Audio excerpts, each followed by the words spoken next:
аз съм Маги и добре дошли в моят канал. Днес е дългоочакваното видео, а именно Back to School Haul. Нека пристъпваме към видеото, но преди това да ви кажа да се абонирате за каналът ми, да ме последвате в Instagram, защото там вече имам 3 маски, 3 филтърчета, които можете да използвате. Също така скоро очаквайте още много изненади. Първото нещо, което ще ви покажа и което си взех за училище, са 3 тетрадки. 3, да кажем, че са еднакви, тъй като са от една поредица, които вървяха заедно с този Week Planner, което всъщност е програмата ми, което ще използвам за програмата ми в училище. И тези 3 тетрадки вътре са с квадратчета. Нямат нищо повече, еднакви са. Следващото нещо е класьор от тези по-малките, тъй като си държа в тях такива тестове и всичко, което ми дават в училище, ги слагам в тези класьори. Естествено няма как да минем без дневник. Този ви го показах в предишното ми видео за DIY, ако не сте го гледали, можете да го гледате тук. Няма как да минем без папки. Взех си папка за всеки предмет. Сега ще ги покажа, тъй като може би на някой ще му е интересно.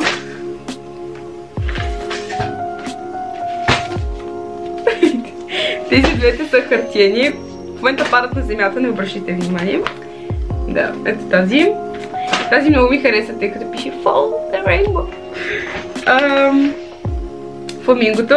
И тази ще е за най-специалния ми предмет, а именно руския език, тъй като е холо, не знам дали виждате, но е уникална просто. И най-важната тетрадка. Започваме с тетрадките и започваме с най-важната тетрадка, а именно моето изобретение, което направих отново в DIY видеото си.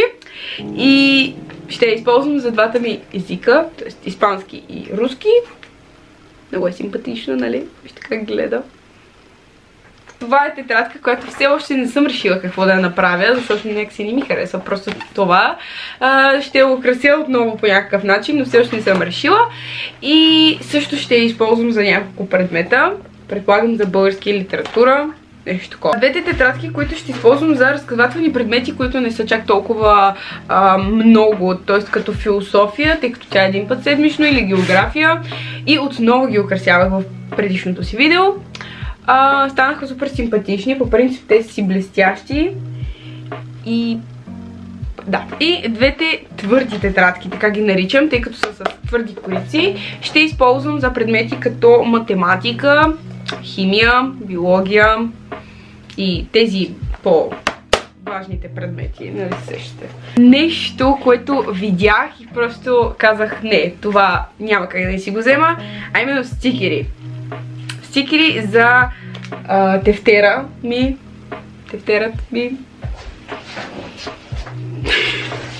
Тефтерът ми. Тефтерът ми. Ще използвам тези стикери, които са тук. Тетрадки и учебници. Също така учебниците ми още не са дошли. Аз мислих да ги вкарам в това видео, но много хора искаха да го видят по-рано. Затова се наложи да няма учебници в това видео. Това са стикери за учебници и тетрадки на Фрида Кало. За тези, които не знаят коя е тя, това е художничка от Мексико. Жена феминист, много си я хареса. Стикери отново. Аз просто обожавам стикери и няма как да мина без тях, поне първия месец на училище. Именно стикери, които са за такива отлепващи sticky notes, които са на такива като тестенца, и аз обичам да отлепвам тестето и да се го лепвам в определена тетрадка, за да може, когато имам някаква домашна или нещо, просто откъсвам едно, пиша домашната и съм топ. Два химикала, които като ги видях и бях като фрая ли съм, хора, фрая ли съм. Вижте ги, просто ги погледнете колко са яки. И само като ги обърнеш. О, да. Уникални са, обожавам ги. Просто ще ги използвам вечно. Само едно нещо има, което не ми харесва в тях, че са черни, но са много хубави и са тънкописци. Аз обожавам тънкописци. Несесер, намерих си несесерче.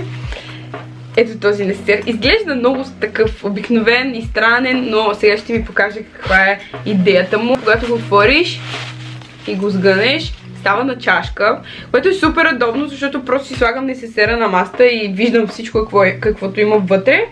Просто взимам и слагам. Взимам и слагам. И слагам. Ау, оботках се. Взимам и слагам. И в този несесер има вече съм сложила химикалите, фломастерите и другите неща, които си взех. Естествено нямаше как да мина без прасенце. Погледнете го колко е сладко. И този път е син химикал, защото бях си взела един път черен и малко беше гадно, но си взех сега син. Намерих си син. Също така молевите от предишното ми видео, маркери, това е много важно. Да, общо взето, така го дърпаш и го затваряш. Останаха няколко неща, които според мен са най-важните за един ден в училище, тъй като аз постоянно си седя на телефона. Буквално постоянно си седя на телефона и затова намерих този Powerbank. Просто го погледнете, той е прасе. Боже, като го видях и бях като... Не, това ми трябва, просто е уникално, не знам въобще, намерих го в Технополис, само че аз съм от Пловдив и не го бях виждала тук, бях до София само за един ден и просто влизам в Технополис, разглеждам си, изведнъж само поглеждам и погледам ми пада на нещо розово и викам сега това е кое прасе, отивам, това е прасе, отивам, поглеждам опаковката, това е Powerbank прасе и бях като... Почваме с най-важната част, а именно и водата за училище.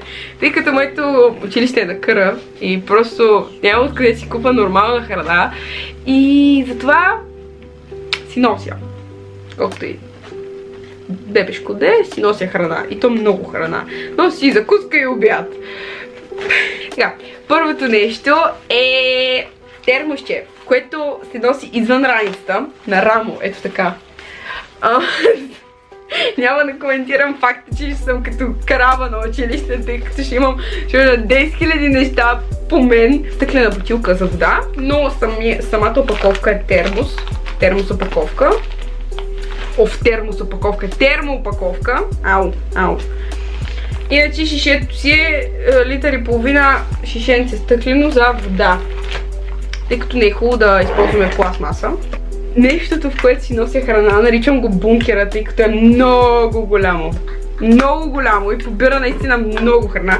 Това са такива купички, които са просто...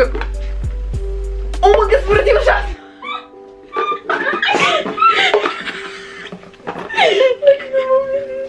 Някакво развален прасал. Него го взех от Алиекспрес още миналата година, тъй като аз разбрах, че в гимназията няма храна и просто казах на мама: мамо, кутия за храна, моля, ама да е компактна. И това трябваше да е компактно. Но да, тук си нося закуска, нося си плодче, овещче, киселмликце, понякога кебабчета. Смрада буркал.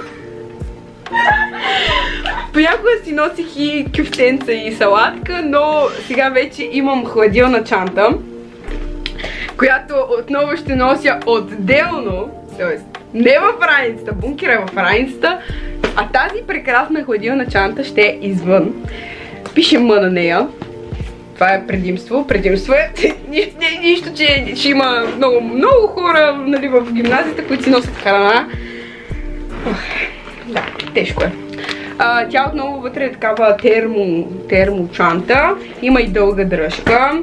И общо взето вътре ще е обядът ми. В бункера ще имам закуска, а в тази чанта ще имам обяд. Просто няма да успявам да се прибирам вкъщи, защото след това ходя да тренирам и веднага след училище трябва да обядвам, за да ида на тренировка, защото ако не ядете на обяд, става лошо. По принцип, ако не ядете, става лошо и аз ям по 5 пъти на ден. И така, приятели, надявам се видеото да ви е харесало. Ако е така, абонирайте се за каналът ми, посветете камбанката, лайкчетата и последвайте инстаграмът ми, ще го оставя долу в описанието. И да. Чао! Знаеш как ти е била предишната пара?